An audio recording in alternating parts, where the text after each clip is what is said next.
Hello parents, welcome to the Super Sunday session of My Bully coaching classes. Last session में हमने क्या देखा था?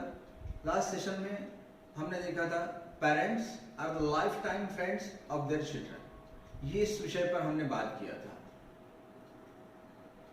उस विषय में हमने ये देखा था, वो जो सेशन हमारा हुआ था उस वक्त हमने ये देखा था कि आपको आपकी मानसिकता बदलने की बहुत ज्यादा जरूरत है, अपने बच्चों की तरफ ध्यान देने की जरूरत है, लेकिन बच्चों ने भी क्या करने को होना और आपका भी पार्ट था वो थोड़ा सा आधा रह गया था।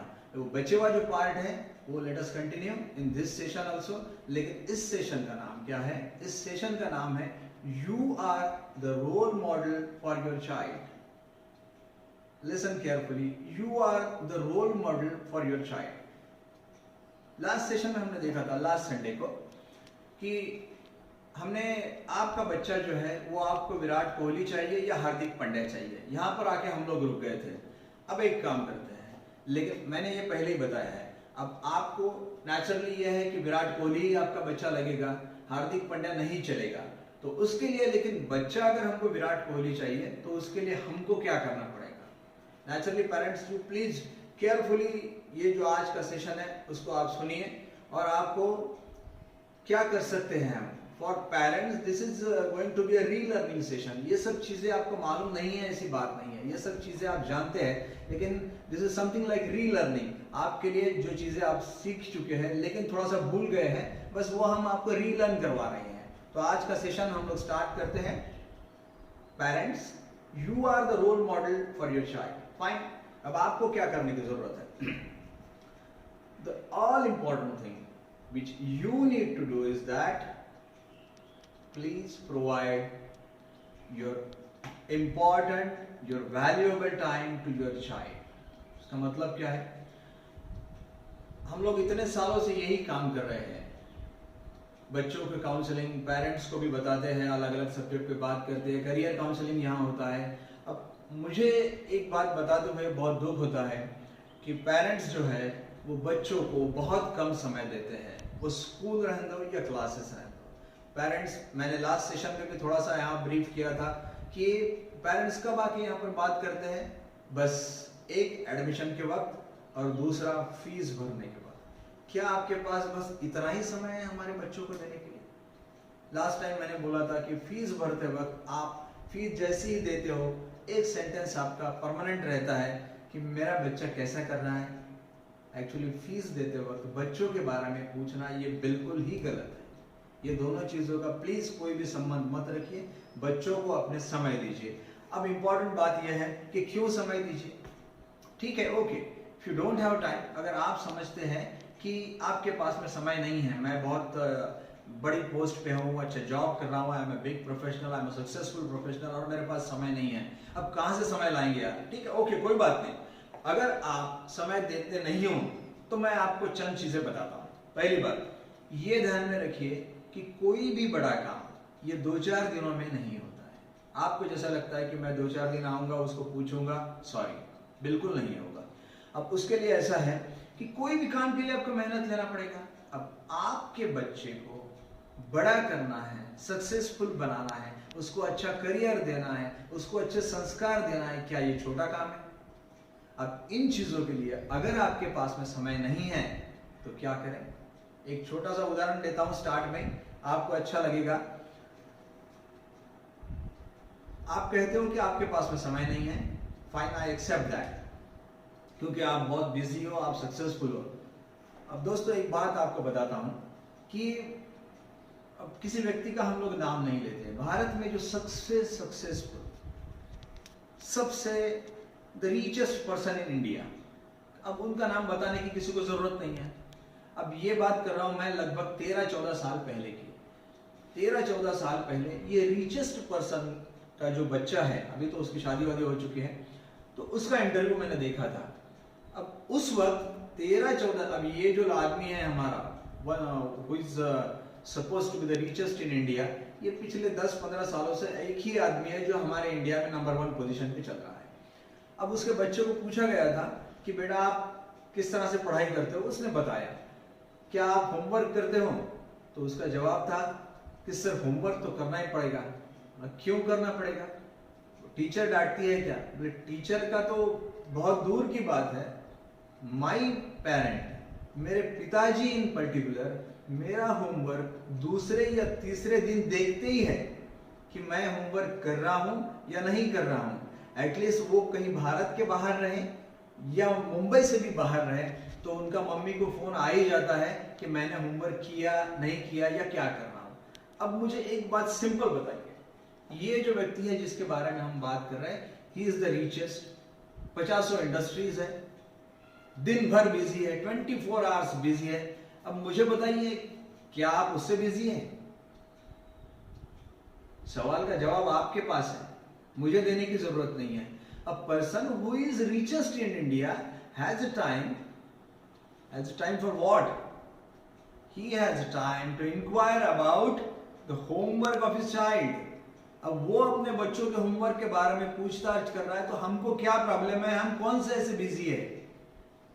दोस्तों, मैं एक बात बताता हूं कि इनसे कम समय हमारे पास हो नहीं सकता है, क्योंकि अब बात और है, मैं ज्यादा इसको खींचूंगा नहीं कि ये आदमी के अगेंस्ट में हम अपने आप को अगर देखते हो और कहते हैं कि हमको समय नहीं है, तो क्या ये गलत नहीं है? ये आदमी के पास में 100% 2 दिन में 3 दिन में समय रहता है। आप खुद ही अपने आप से यह सवाल कीजिए कि आपने अपने बच्चों को होमवर्क के बारे में लास्ट टाइम कब पूछा था? पर्टिकुलरली जो पेरेंट में का फादर का जो पोर्शन है, फादर का जो कैटेगरी है, उस कैटेगरी को मैं ये सवाल कर रहा हूं कि आपने कब पूछा था? आप कहेंगे ये तो मम्मियों का काम है। बिल्कुल नहीं है सर, ये आपका भी उतना काम है, बच्चे आपके भी उतने ही हैं। तो प्लीज ये मत कहिए, क्योंकि आज का पहला पॉइंट हमारा यही है कि बच्चों को समय देना जरूरी है। किसने? पिताजी ने भी देना है और मम्मी ने भी देना है, मतलब ठीक है, दोनों ने देना है। अब मम्मियों के लिए मैं बताता हूं, अगर आप कहती हो कि मैं दिन भर काम में रहती हूँ, मैं बिजी रहती हूँ, मेरे पास में समय नहीं है बच्चों को देने के लिए, कोई बात नहीं, मत दीजिए आप समय। बच्चे ये जो समय है ये किसी और जगह दे देंगे, फिर बाद में क्या होने वाला है? आपने कभी घर में कोई अच्छी चीज बनाई, डोसा वोसा बना दिया, तो वो क्या कहने वाला है कि मम्मी, आपने पूछा उसको कि कैसा है बनाया बेटा आज का डोसा, तो वो कहेगा कि ये डोसा तो बहुत सुंदर है, लेकिन हमारी क्लास में जो निखिल है, वो निखिल की मम्मी इससे बढ़िया डोसा बना दी है, वैसा डोसा आप नहीं बना सकती माँ। अब मुझे बताइए आपको कैसा लगेगा? अब निखिल की माँ ने बनाया हुआ डोसा इसने खाया है, इसका मतलब क्या हो रहा है मालूम है आपको?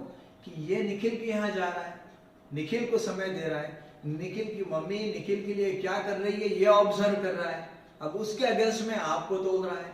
अब निखिल, आप जब पाव देखोगे तो निखिल क्लास में भी अच्छे मार्क्स ला रहा है। अब निखिल की मम्मी दोनों तरफ ध्यान दे रही है, बच्चे की तरफ ध्यान दे रही है, क्या मतलब बच्चे को समय दे रही है। वो न सिर्फ बच्चे का खाना पीना देख रही है, बल्कि बच्चों को समय देके उसका होमवर्क वगैरह भी देख रही है। वो पढ़ रहा नहीं पढ़ रहा कुछ भी मालूम नहीं, आपको कुछ नहीं मालूम, उसको पूरा मालूम है। अब ये मुझे बताइए, जो समय आप नहीं दे पा रही अपने बच्चों को, वो बच्चा क्या करेगा? वो निखिल को देगा, निखिल की मम्मी को देगा। कहीं ना कहीं अब इसमें एक इंपॉर्टेंट बात यह है जो आपके लिए बहुत ज्यादा जरूरी है, निखिल या निखिल के जैसे और भी बच्चे हैं, suppose they are doing well in studies, it is all right, लेकिन अगर ये बच्चे समझो अच्छे नहीं हैं, इनकी सोहबत अच्छी नहीं है, तो कल अगर आपके बच्चे को कुछ गलत आदतें लग जाती हैं तो who is responsible for that? आप तो समय दे नहीं रहे हैं, वो जिसको जो भी उसको समय देने के लिए तैयार है उसके साथ में वो रहता है। सोचिए आप क्या इंपॉर्टेंट है आपके लिए। और मैंने पहले ही बताया, आपके बच्चे को बड़ा करना ये छोटा सा काम नहीं है, उसका बड़ा काम है। तो बड़े काम के लिए आपको समय देना पड़ेगा, रेगुलरली देना पड़ेगा, ये बात आप ध्यान में रखिए। और फिर बाद में अगर बच्चे की कंपनी खराब है इसलिए वो बिगड़ता हुआ जा रहा है, प्लीज ये मत बोलिए, क्योंकि बच्चा दूसरों की सोहबत में तभी आएगा जब उसको पेरेंट्स का समय नहीं मिलेगा। अब ये मैं आप पे छोड़ता हूं कि आपने समय देने को होना या नहीं। अब आपका भी थोड़ा सा सोचने का पैटर्न चेंज करने की जरूरत है। आपको बच्चों की अलग अलग तरह से प्रिपरेशन नहीं करना है क्या? आप पेरेंट्स हैं, बच्चे को बड़ा करना है, कैसे कैसे करना है आपको प्रिपरेशन, मुझे बताइए। नंबर 1, आपको मेंटली बच्चे को हेल्दी बनाना है। Number 2, physically he should be healthy. Number 3, should be intelligent enough. Don't you think?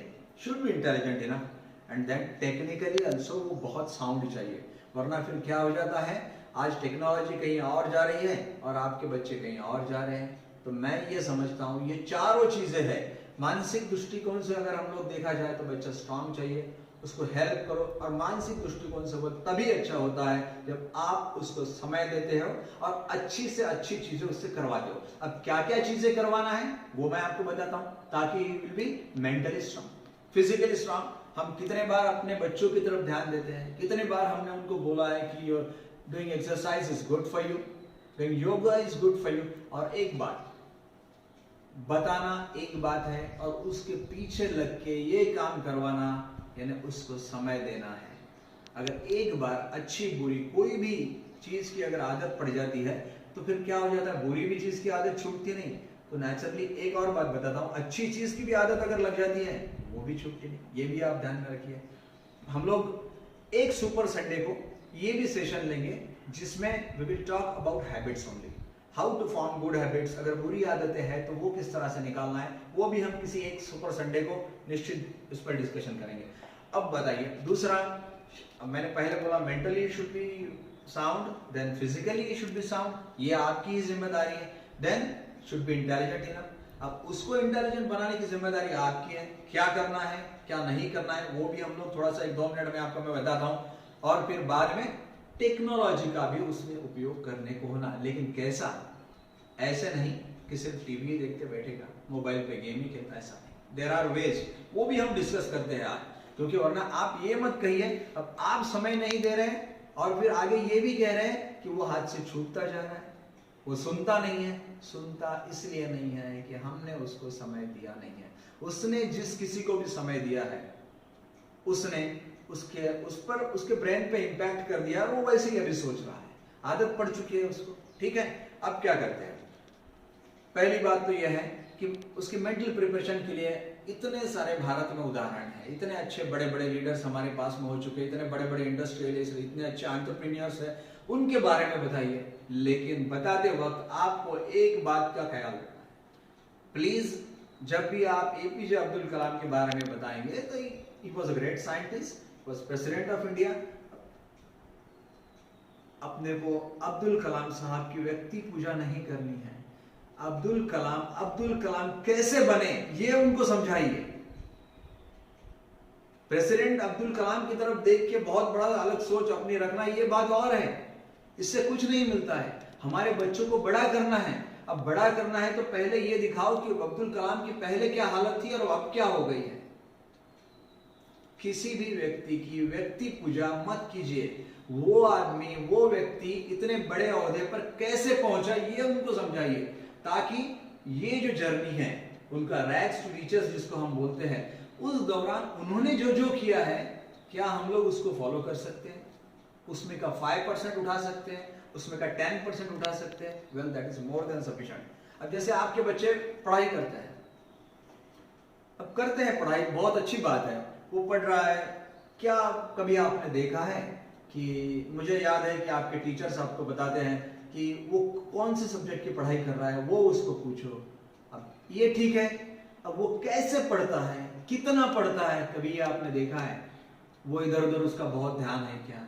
वो फास्ट पढ़ता है, स्लो पढ़ता है? मैंने जैसे आपको बताया कि इतने सारे बड़े बड़े लीडर्स हमारे पास में हुए हैं, उनकी अच्छी अच्छी बातें आपको याद है। जैसे अब पढ़ रहा है बच्चा आपका, बच्चे को पढ़ने पर से आप किसका उदाहरण दे सकते हैं मालूम है? हमारे पास में हमारे पुराने डिफेंस मिनिस्टर थे, महाराष्ट्र के व्यक्ति है यशवंतराव चौहान। आप यशवंतराव चौहान के बारे में उनको बताइए कि यशवंतराव चौहान जी 1 मिनट में 1600 वर्ड्स पढ़ते थे। 1600 वर्ड्स ही यूज्ड टू रीड। हम कितना पढ़ते हैं? कभी आपने कोशिश किया जितना फास्ट पढ़ने की? अब कॉन्सेंट्रेट करोगे तो फास्ट पढ़ पाओगे। अगर यशवंतराव चौहान 1600 वर्ड 1 मिनट में पढ़ते थे तो Indira Gandhi was better than him. Indira Gandhi और former prime minister, she used to read 2000 words per minute.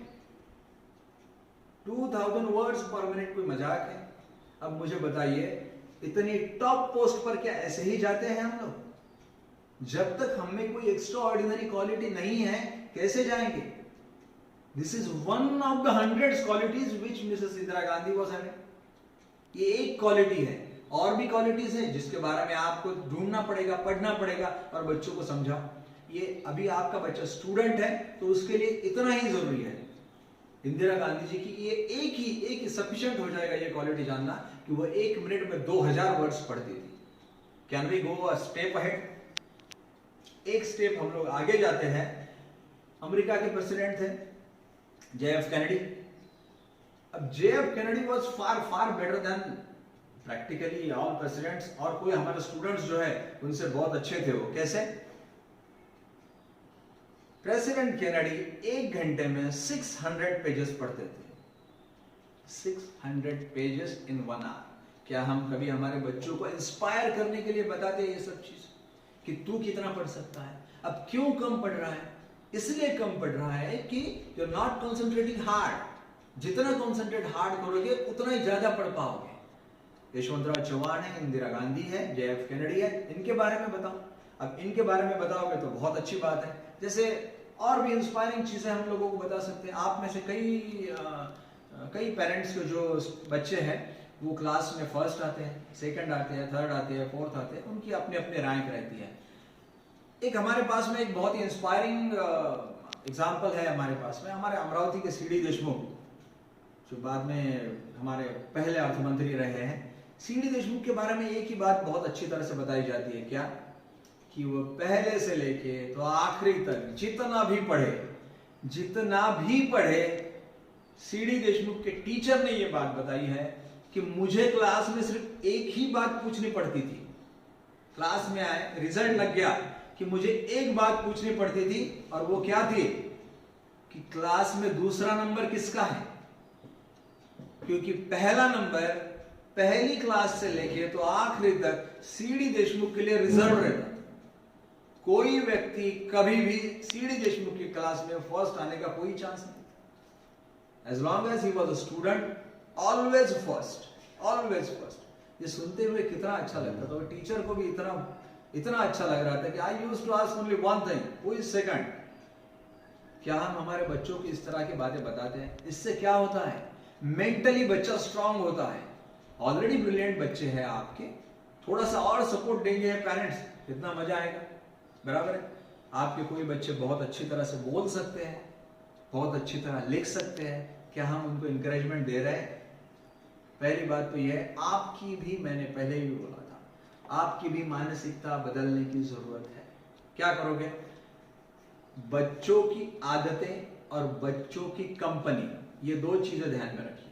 बच्चों की आदतें और बच्चों की कंपनी पे अपनी नजर, कड़ी नजर रखिए। कोई ये बात नहीं है कि उसको बार बार टोकने की जरूरत नहीं है, लेकिन जहां जरूरत पड़े वहां आपने ये बात बताने को होना और ये बात की इंक्वायरी करने को होना। क्योंकि बाद में जो मैंने बोला है कि सोहबत अगर गलत दोस्तों की पड़ जाती है तो बच्चा बिगड़ जाता है, गलत आदतें पड़ जाती है। You won't be able to do anything afterwards. अब ये बात ध्यान में रखिए, अगर बाद में हम कुछ नहीं कर सकते, जो कुछ भी करना है अभी करना है। दूसरा दोस्तों, जब भी हम टीवी की बात कर रहे हैं ना, तो हमको एक बात समझने को होना कि आजकल का ये जो यूथ है, आज के जो बच्चे हैं हमारे, ये वो जनरेशन के नहीं है कि जिनको हम ये बता दें कि टीवी देखने से आपकी आंखें खराब हो जाएगी इसलिए टीवी मत देखो। डियर पेरेंट्स, वो इसकी तरफ इतना भी ध्यान नहीं देने वाले, वो चश्मा लगाएंगे लेकिन टीवी देखेंगे। तो इसलिए जरूरी ये है कि इनको किसी और ढंग से आपको समझाना जरूरी है। पहले तो मैंने आपको बताया कि आप टीवी खुद देखना बंद कीजिए। दूसरा, आपके घर में कोई सीनियर्स है तो उनके लिए अलग टीवी के अरेंजमेंट कर दीजिए। अब तीसरी बात यह है कि बच्चों को थोड़ा और अलग ढंग से समझाने की जरूरत है हमारे। वो ये है कि आप किसी भी सक्सेसफुल व्यक्ति जिनको आप टीवी पर देखते हो, क्या कभी आपने उनके इंटरव्यू देखा है?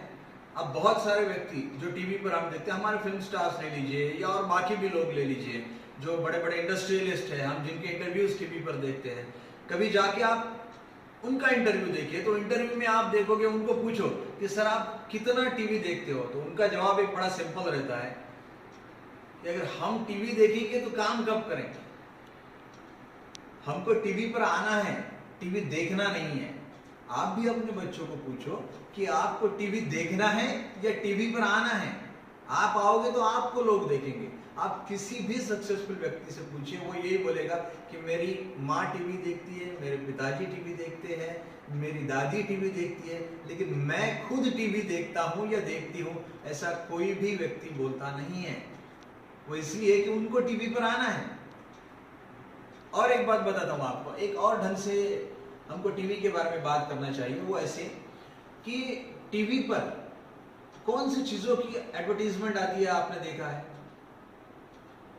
मामूली साबु की, उसके बाद में कपड़ों की, उसके बाद में छोटी मोटी जो हमारी कार की भी रेंज है, वो मिडिल क्लास की रेंज जो है, मिडिल कार की रेंज जो है, मिडिल सेगमेंट तक है, उसमें वही कार की आपको एडवर्टाइजमेंट दिखती है।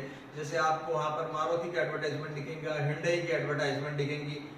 आप अपने बच्चों को बताइए केयरफुली, मतलब ये आप मुद्दा समझ लीजिए, उसके बाद में उनको बताइए कि क्या आपने टीवी पर कभी भी मर्सिडीज की एडवर्टाइजमेंट देखी है?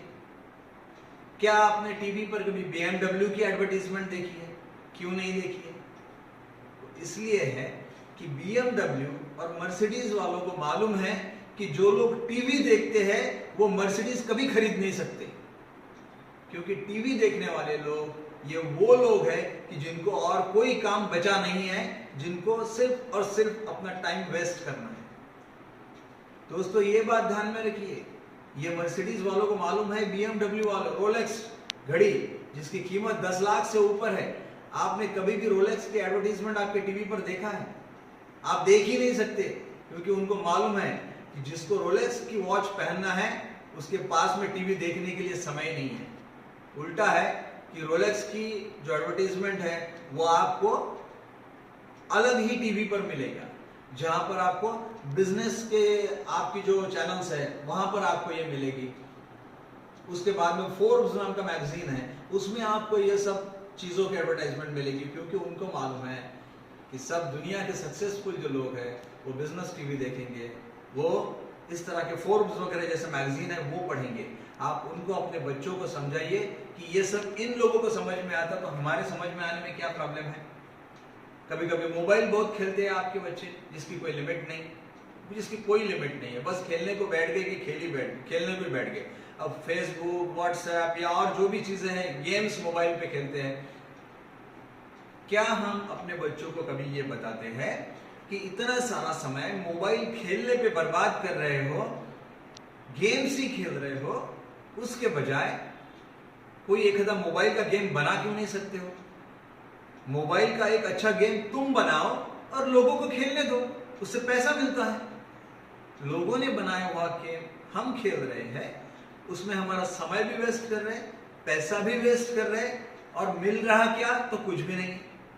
एज अगेंस्ट दैट आप कभी उनको तन्मय बख्शी का उदाहरण दीजिए। Tanmay Bakshi is a 14-year-old kid, Indian kid है, अभी now is settled in Canada, उसके फादर सेटल्ड हुए हैं कनाडा में। आप सिर्फ यूट्यूब पे तन्मय बख्शी, TANMAY BAKSHI, बस इतना दे दीजिए, तन्मय बख्शी के 50 वीडियो वहां मिल जाएंगे। किस चीज पर वो वीडियो है? Artificial intelligence. आर्टिफिशियल इंटेलिजेंस जैसा सब्जेक्ट है, उस पर तन्मय बख्शी को बहुत बढ़िया कमांड है। अब 14 साल के बच्चे को अगर आर्टिफिशियल इंटेलिजेंस पे कमांड है, मिलियंस फॉलोअर है उसके, गूगल और IBM जैसी कंपनी उसके एडवाइसेस लेती है। अब मुझे बताइए, उम्र का कहां सवाल आता है? 14 साल के, 15 साल के, 16 साल के बच्चे आपके हैं और 14 ही साल का तन्मय बख्शी है। उनको दिखाओ, अगर देखना है तो ये तन्मय बख्शी के देखो, तुम उसके वीडियोस देखो, उस पर से कुछ सीख सकते हैं क्या? देखो, अगर वो बच्चा जो अभी स्कूल से बराबर पास आउट भी नहीं हुआ है, वो अगर आर्टिफिशियल इंटेलिजेंस में इतना सारा अच्छा बता सकता है सारी दुनिया को, हम क्यों नहीं कोई चीज अच्छी बता सकते? बताने के लिए बहुत कुछ चीजें हैं। तो डियर पेरेंट्स, हम लोग और भी मतलब आज हम क्या कर रहे हैं कि आपने क्या करने को होना, ये जनरल बता रहा हूं मैं आपको, इससे ज्यादा कुछ नहीं है, सिर्फ ये जनरल है आपको, लेकिन इसके लिए आपकी मेंटालिटी थोड़ी सी चेंज करना पड़ेगा। और मैंने पहले भी कहा है, सबसे इंपॉर्टेंट थिंग इज दैट कि आपको उनको समय देना है। और ये सब चीजें अगर आपको करवाना है तो समय देना पड़ेगा। अगर आप, मैंने पहले ही बताया, समय नहीं देंगे तो वो समय किसी और को दे देंगे। दूसरी बात, क्या आपको जानकारी है कि आपका बच्चा कुछ अच्छा लिख सकता है, कुछ पढ़ सकता है? क्या आप डेली उनको कोई अच्छी चीज की जानकारी देते हैं? जैसे अब खाने के वक्त अगर हम लोग साथ में बैठते हैं, आप जब भी अपनी फैमिली के साथ में, अपने बच्चों के साथ में सुबह से लेकर रात तक बैठते हो, कोई तो समय बैठते होंगे 5 मिनट, 10 मिनट, 20 मिनट। मैंने पहले ही आपको बताया है कि भारत के सबसे रिचेस्ट आदमी के पास में बच्चों के होमवर्क चेक करने के लिए समय है, तो आपके पास में समय नहीं है, ये प्लीज मुझसे बात मत कीजिए। समय होना ही चाहिए। तो जब भी आप अपने बच्चों के साथ में एक साथ बैठोगे तो कोई नई सब्जेक्ट पे बात करते हैं, कोई भी नया सब्जेक्ट। कभी साइंस के बारे में बात करोगे, कभी मैथ्स के बारे में बात करो, कभी पॉलिटिक्स के बारे में बात करो, कभी हिस्ट्री के बारे में बात करो, सिनेमा के बारे में बात करो, जिस किसी के भी बारे में, लेकिन नई नई जानकारी बच्चों को देते रहो। आपको जो जानकारी है वो आप बच्चों को दो। आप कुछ पढ़ोगे तो आपके पास में नई जानकारी रहेगी, बच्चों के साथ में शेयर करोगे तो और भी मजा आएगा। बस मैं इतना ही चाहता हूं कि इस तरह से आप अगर नई नई चीजें शेयर करोगे तो बहुत अच्छा रहेगा। दूसरा, अगर आपको लगता है कि आपका बच्चा किसी एक सब्जेक्ट पे अच्छा लिख सकता है, मेक हिम राइट, थोड़ा इंकरेज करो, लिखने के लिए बोलो। लड़कियां पर्टिकुलरली बहुत अच्छी कविताएं कर सकती हैं, इंकरेज दें, लिखने के लिए बोलो। लड़के अगर किसी चीज पे अच्छा आर्टिकल्स लिख सकते हैं, बिल्कुल लिखने दो उनको, कोई प्रॉब्लम नहीं। उनको इंकरेज करो कि अगर तुमको मोबाइल ही देखना है, इंटरनेट ही करना है, तो अपना ब्लॉग तैयार करो, उस ब्लॉग पे अच्छा आर्टिकल्स लिखो, उस ब्लॉग पे अच्छी पोएम्स लिखो, ताकि आपके साथ में और भी लोग आपका टैलेंट देखें। ये आपको प्लीज ये सब काम करना है।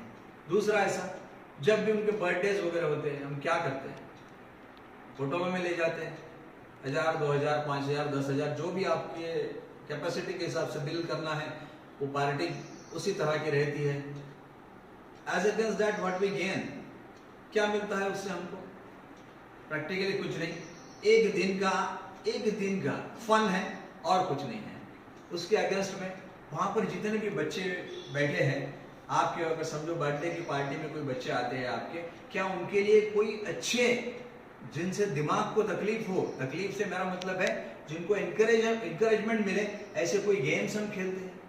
5-6 गेम्स ऐसे ढूंढ के निकालो, और जब भी पार्टी हो, वो पार्टी में सबके साथ में वो गेम खेलो।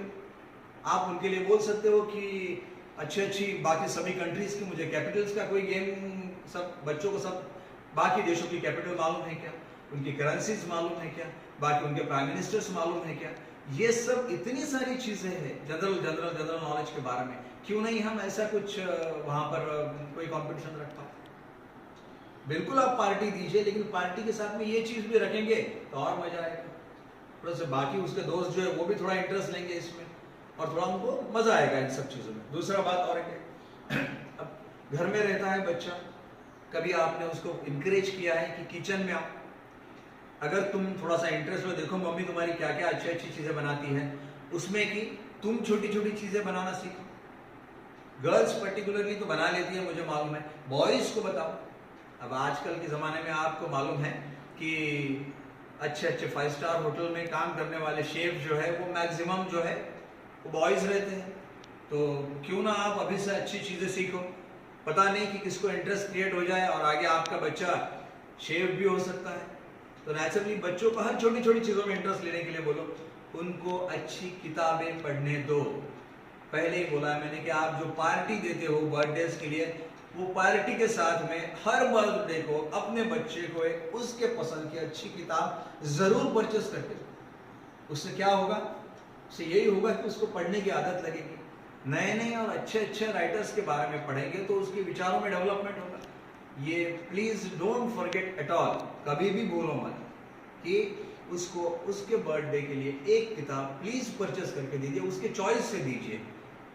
अच्छी किताबें जैसे आप दे रहे हो, वैसे अच्छे पिक्चर्स हैं, इतने सारे सिनेमे हैं, ऑस्कर अवार्ड विनिंग जो मूवीज है, क्यों ना हम उनको देखने दें। बच्चे किस पर से क्या सीखेंगे हम नहीं बता सकते, दे आर एक्सट्रीमली टैलेंटेड। हमारा काम है कि उनके टैलेंट को बस सपोर्ट करना है और कुछ नहीं। हम 10th में आके फिर बोलते हैं कि सर ये बच्चे का सॉरी, इसका हैंडराइटिंग जो है वो बहुत खराब है। अब 10th में आके हम हैंडराइटिंग पे क्या इंप्रूवमेंट करेंगे? तब तक तो आदत पड़ चुकी है, हाथ को भी आदत पड़ चुकी है, किस तरह से लिखना बहुत डिफिकल्ट है। इसलिए हैंडराइटिंग वगैरह अगर उनको इम्प्रूव कराना है तो इनिशियली करना पड़ेगा अपने को। दूसरा एक और फैंटास्टिक चीज है, that is about time management. अब टाइम मैनेजमेंट जब तक आप उनको सिखाओगे नहीं, उनको नहीं मालूम पड़ेगा। I promise you one thing कि टाइम मैनेजमेंट इस विषय पर एक सुपर संडे का सेशन मैं 100% अपने बच्चों के लिए दूंगा, कि जिसमें स्टूडेंट्स पॉइंट ऑफ व्यू से टाइम मैनेजमेंट किस तरह से करते हैं, क्योंकि वो सब्जेक्ट जो है वो लगभग उस पर हम 40 मिनट बात कर सकते हैं। अब वो सब्जेक्ट के लिए अपने को एक संडे का लेक्चर जरूर रखना पड़ेगा, तो मैं एक सुपर संडे आपके बच्चों के लिए टाइम मैनेजमेंट उनको पढ़ाने के लिए जरूर दूंगा। बस आप अपने हिसाब से जितना पढ़ा सकते हो उतना पढ़िए। टाइम टेबल बनाना अलग बात है, time management is different thing. तो हर अपने चीज, अपने समय जो है उसका सदुपयोग करना उनको सिखाइए, और वैसा ही अगर वो करते हैं जिस तरह से टाइम टेबल बनाया है, उसी तरह से अगर काम रहा तो इससे बढ़कर तो और कोई हो ही नहीं सकता। थोड़ी देर पहले मैंने आपको बताया, मेक इट अ पॉइंट, खाना खाते वक्त या अदरवाइज जब भी हम लोग साथ में बैठते हैं तो हम लोग यानी आप पर्टिकुलरली उसको कोई तो भी नए सब्जेक्ट पे आप उससे बात करेंगे। दिन भर में या कल उसने जो भी अच्छी बातें की है ध्यान में रखना पड़ेगा आपको। यू आर पेरेंट्स, आपका काम है कि बच्चों ने जो भी अच्छी अच्छी चीजें की है, जब साथ में बैठते हैं तो सबके सामने एक्नॉलेज करो, उसको अप्रिशिएट करो, कितनी भी छोटी चीज है। लेकिन जब भी अगर तुम दिल से अप्रिशिएट करोगे, दिल से एक्नॉलेज करोगे, तो बच्चे को अच्छा लगता है। ये मुझे बताने की जरूरत नहीं है। टीवी का मैंने बोला है आपको कि आपको छोड़ना पड़ेगा। टीवी आप छोड़ोगे तो ही बच्चा छोड़ेगा, अदरवाइज बच्चा छोड़ेगा नहीं।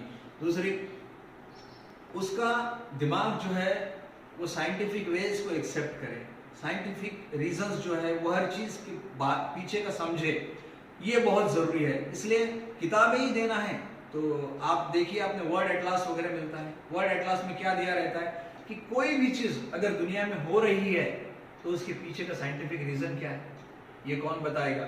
अगर वो वर्ड एटलास जैसी किताबें पढ़ता है तो नेचुरली क्या होने वाला है? एक्साइटमेंट उसको आने वाली है। जब भी कोई भी डिफिकल्ट चीज आपको समझ में आती ना, तो आपको उसमें का इंटरेस्ट बढ़ ही जाता है आपका। डियर पेरेंट्स, ये अब तक की जो बातें किया ये मैंने, this was all about the psychological thing, मतलब मानसिक चीजें जो है वो आपने क्या करने को ना, ताकि बच्चे, एकदम जनरल चीजें थी ये। अब जनरल चीजों के बाद में अब हम एक नए सेगमेंट की तरफ मुड़ते हैं, वो है that is all about studies. अब किस तरह से पढ़ाई के लिए आप उसको हेल्प कर सकते हो? हम तो बैठे ही हैं, 100% आपको हेल्प करने के लिए हम लोग बैठे हैं। एक, आप उसको रिवीजन के बारे में बताइए। रिवीजन किस तरह से करते हैं ये अभी एक ध्यान में रखिए कि ये जो सेगमेंट हो रहा है ये this is all about studies. उसके पढ़ाई के बारे में हम लोग अभी बात कर रहे हैं कि आप किस तरह से उसको हेल्प कर सकते हैं।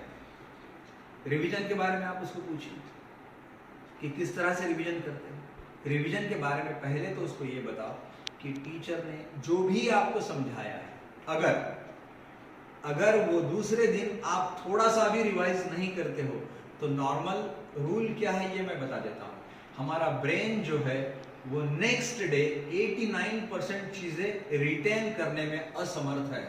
मतलब अगर टीचर ने आज आपको कोई चीज क्लास में सिखाई है और अगर नेक्स्ट डे आपने उसको रिवाइज नहीं किया तो उसके नेक्स्ट डे तो क्या डे आफ्टर टुमारो क्या होने वाला है? Day after tomorrow your brain will be able to retain only 11% of the matter that was taught to him. अब सिर्फ 11% याद रहने वाला है, 89% भूलने वाला है। तो नेचुरली क्या है कि उसको रिवीजन के बारे में बताइए। उसको एक मेमोरी मैप नाम की कंसेप्ट है, जब भी आप पढ़ोगे तो उसके इंपॉर्टेंट पॉइंट्स निकालिए। इंपॉर्टेंट पॉइंट निकालने से फायदा ये होता है कि आपको हर बार पूरा का पूरा पढ़ने की जरूरत नहीं है, बस आप सिर्फ जितने भी पॉइंट्स है वो पढ़ लीजिए।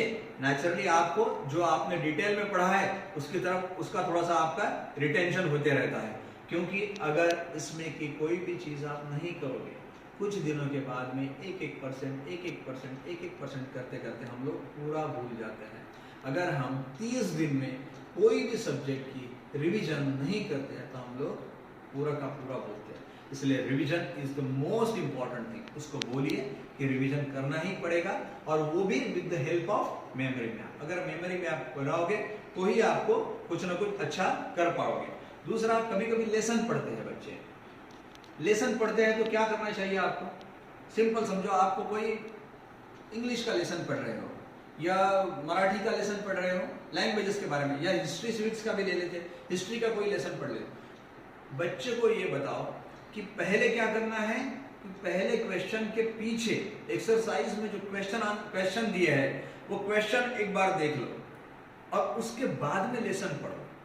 क्या हो जाएगा कि लेसन तो आप पढ़ोगे ही, साथ में उस क्वेश्चन के आंसर्स कहां पर है वो भी आपको मालूम पड़ेगा। दोनों चीजें आपकी हो जाएगी, पहले क्वेश्चंस और बाद में lesson. This is the pattern. ये पैटर्न से पढ़ोगे तो क्वेश्चन आंसर्स भी रेडी रहेंगे और आपको जनरल पूरा लेसन भी ध्यान में आएगा। तीसरा, एक बात आप ध्यान में रखिए, और ये आपके लिए भी बात है कि सभी टीचर बच्चों को एक साथ और एक जैसा ही पढ़ाते हैं। कभी किसी प्रकार की दुविधा वहां पर आती नहीं है, कोई किसी प्रकार का भेदभाव वहां पर होता नहीं है। ऐसा कभी नहीं होगा कि 5 बच्चों को अलग पढ़ा दिया और 5 बच्चों को अलग पढ़ा दिया। अब 40 बच्चे समझो क्लास में हैं और टीचर एक जैसा पढ़ाती है, तो बच्चों को ये बताओ कि उसको जिसको मैथ्स में आउट ऑफ मार्क्स मिले हैं, और समझो हमको 50 में से 40 मिले हैं, 50 में से 25 मिले हैं, और उसको 50 में से 50 मिले हैं, the only thing that separates you and that boy is that वो बच्चा फोकस के साथ, उसका दिमाग इधर उधर है नहीं, जो भी टीचर पढ़ा रहा है बस उसकी तरफ पूरा ध्यान है। आपके बच्चे का ध्यान टीचर जो पढ़ा रहा है उसमें 50% है और 50% इधर उधर है। अब मुझे बताइए, तो 50% ही ब्रेन में जाएगा। अब 50% ब्रेन में जाएगा, रिवीजन करेगा तो ठीक है, नहीं तो रिटेंशन भी डिफिकल्ट है। इसलिए बच्चों को ये समझाओ कि टीचर को कभी भी ब्लेम मत करो, वो सबको एक जैसा ही पढ़ाता है, एक जैसे ही टीचर पढ़ाते हैं, तो कोई उसमें फर्क नहीं पड़ता है। बेटर ये है कि अपने आप फोकस बढ़ाओ, इधर उधर ध्यान मत रखो। पिक्चर देखते वक्त कैसा होता है आपको मालूम है, पिक्चर में पूरे के पूरा ब्लैकआउट कर देते हैं। जब भी हम सिनेमा देखते हैं तो सिनेमा की तरफ बस हमारी आंखें इस तरह से फोकस रहती है। वो ऐसा क्यों होता है मालूम है ना आपको? वो कंपल्सरी आपको सिनेमा पे फोकस करवाते हैं, क्योंकि आजू बाजू में कुछ दिखता नहीं है आपको। इसीलिए फिर बाद में क्या होता है, कोई भी सिनेमा आपको 5 साल के बाद भी याद रहता है।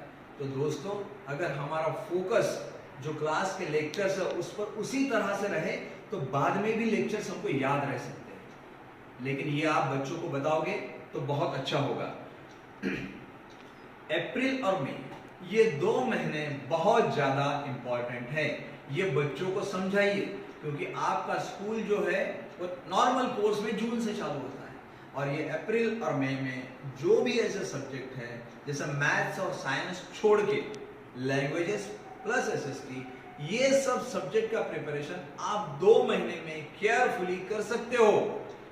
इसके लिए कोई भी प्रॉब्लम नहीं आएगा। तो ये 2 महीने जो है अप्रैल और मई के, ये बाकी जो मैथ्स और साइंस छोड़ के जो 400 मार्क के सब्जेक्ट है केयरफुली पढ़िए। और पैटर्न तो मैंने बता दिया, पहले क्वेश्चन आंसर्स, उसके बाद में लेसन। ऐसे ये 2 महीने का उपयोग जो है अप्रैल मई का, please don't waste this 2 months, they are very important to you. ठीक है, उसके बाद में एक और इंपॉर्टेंट बात अपने बच्चों को बता दीजिए, जो बेस है, this is the base of everything, that they should respect there teachers. अब कैसा? अगर टीचर को हम लोग रिस्पेक्ट नहीं देते हैं, मैंने ये देखा है कि टीचर्स को जब बात करते हो तो सिंगुलर फॉर्म में वो टीचर आ रहा है या वो टीचर आ रही है, इस तरह से अगर आप अपने टीचर्स को रिस्पेक्ट नहीं देते हो तो नेचुरली उस टीचर से पूरा का पूरा अच्छा नॉलेज लेना आपके लिए डिफिकल्ट है, because that is the base, respect is the base. अगर रिस्पेक्ट है तो आप अपने टीचर्स को, आपका देखने का नजरिया उसकी तरफ अलग हो जाता है और आप उनसे जो भी मिलता है वो ढंग से सीखते। ठीक है, ये जो भी हम आज देख रहे हैं ये किस बारे में है? ये पूरा का पूरा जो चल रहा है ये हमारा स्टडीज के बारे में चल रहा है। आपको ये एडिशनल जानकारी दे रहा हूं मैं। आपके बच्चे किस वक्त पढ़ाई करते हैं ये आप देखते हैं?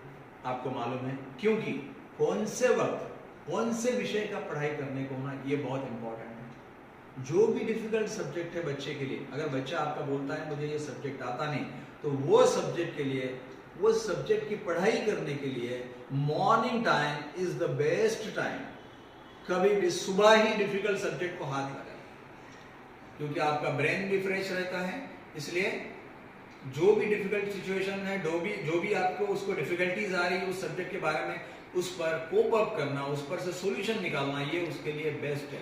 डिफिकल्ट सब्जेक्ट के लिए morning time is the best. That is why बच्चा हमारा कब पढ़ाई कर रहा है और कब नहीं कर रहा है ये आप ध्यान रखें। क्लियर? नेक्स्ट, क्योंकि एक बात और ध्यान रखें, कोई भी सब्जेक्ट जो है उसका एक स्पेसिफिक टाइम है पढ़ाई करने का। आप बोलेंगे कि मैं दिमाग पूरी तरह थक चुका है मेरा और रात को मैं मैथमेटिक्स लेके बैठा हूँ, बॉडी भी थक चुकी है, तो नहीं चलेगा। इसलिए हर सब्जेक्ट का पढ़ने का एक अपना तरीका है। अब पढ़ने का कैसा? कुछ बच्चे जम के पढ़ते हैं, कुछ बच्चे दिल में पढ़ते हैं, और दो में से कौन सी स्टाइल ठीक है? एक्चुअली ऐसा है कि जिसको अब तक क्या हो जाता है कि बच्चे हमारे बड़े हो गए हैं, जो आदत लग गई वो लग गई।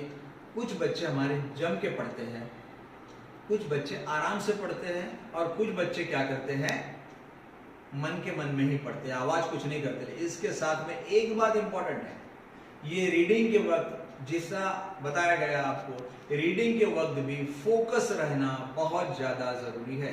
अब फोकस कैसे रहोगे? बच्चे क्या करते हैं कि पढ़ना चालू कर देते हैं, और जैसे ही पढ़ना चालू कर देते हैं, बाजू के जो, जैसे उनके पास में किताब है, अब किताब पढ़ते हुए बाजू का जो बुक है उस पर नजर चली जाती है। कोई मम्मी रूम में आ रही है, पापा रूम में आ रहे हैं, कोई और उधर ध्यान चला जाता है। अब ये क्यों चला जाता है, इसका एक और रीजन।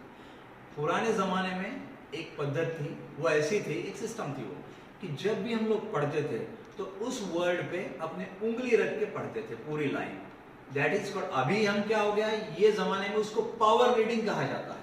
तो बच्चों को पावर रीडिंग सिखाइए। पावर रीडिंग का मतलब है बुक की जो लाइन तुम पढ़ रहे हो उस लाइन पे अपनी उंगली रखो और सीधे आगे ले जाओ। इससे एक ही होता है कि जो तुम पढ़ रहे हो, आंखें बस वहीं पर रहती है जहां पर तुम्हारी उंगली है। फिर मम्मी आ रही कि पापा जा रहे या और कहीं कुछ कोई किताब रखी है, इस पर ध्यान जाता नहीं है। So power reading is the most important thing while reading. Please ये बात ध्यान में रखिए। नोट्स आप निकाल रहे हो, किस तरह से नोट्स निकाल रहे हो? रेडीमेड नोट्स पे डिपेंड मत कीजिए, अपनी नोट्स खुद बनाइए।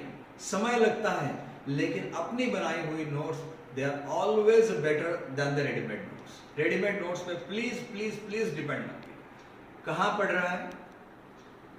पढ़ाई करने की जगह, ये उतनी ही इंपॉर्टेंट है। आप देखिए कि उस रूम में एक की बजाय 2 लाइट्स हैं, 2 ट्यूबलाइट लगे हैं, या आपने जो भी लाइट्स लगाए हैं CFL वगैरह, एक की बजाय 2 लगाइए। 2 लगने से एक होता है कि उसकी शैडो जो है वो मिनिमम रहती है या आती ही नहीं है, वरना फिर बच्चों का हमारे समझ में नहीं आता कि क्या करें क्या ना करें।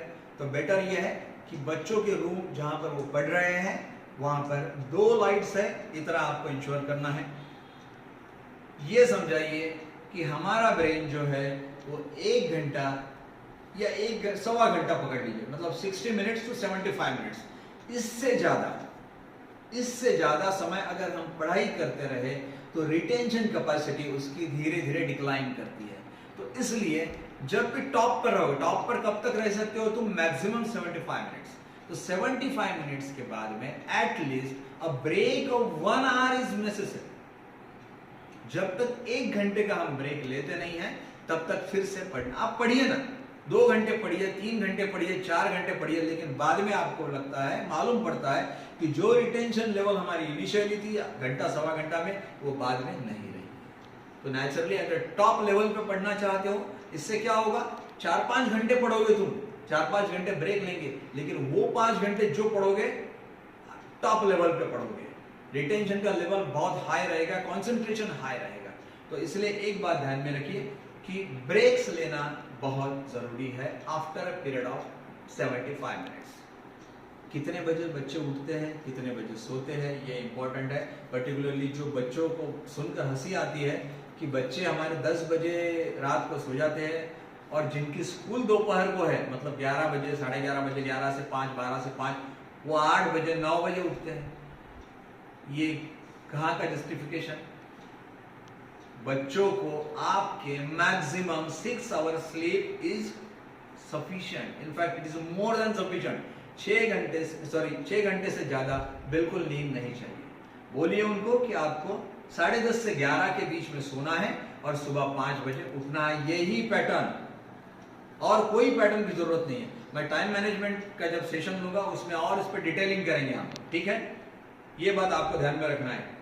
पहले से ही बच्चों को प्रेशराइज प्लीज मत कीजिए, मेरा बच्चा ये बनने वाला है, मेरा बच्चा वो बनने वाला है।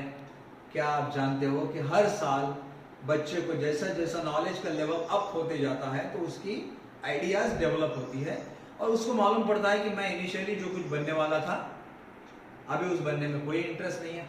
आप जानते हो कि आपके प्रेशराइजेशन की वजह से बच्चे अगर कुछ बनते हैं, मैं पहले ही रिपीट करता हूं, पहले ही बोलता हूं कि बच्चे आपके ब्रिलियंट है, आप जो भी बोलेंगे वो करेंगे। आपने बोला कि आपको इंजीनियर बनना है, वो बनेगा। आपने बोला डॉक्टर बनना है, बनेगा। बाद में क्या? मैंने मेरे ऐसे कई मित्र देखे, मैंने बताया है आपको कि जिनके नाम के पीछे MD लगा है, MS लगा है, लेकिन अब वो बोलते हैं कि मुझे डॉक्टर बनने में इंटरेस्ट नहीं था, पेरेंट्स पीछे लगे इसलिए मुझे डॉक्टर बनना पड़ा। अब क्या है? MD MS हो चुके हैं लेकिन इंटरेस्ट नहीं है। अब आपकी उम्र 40-45 की हो चुकी है, कोई मजा नहीं आ रहा है।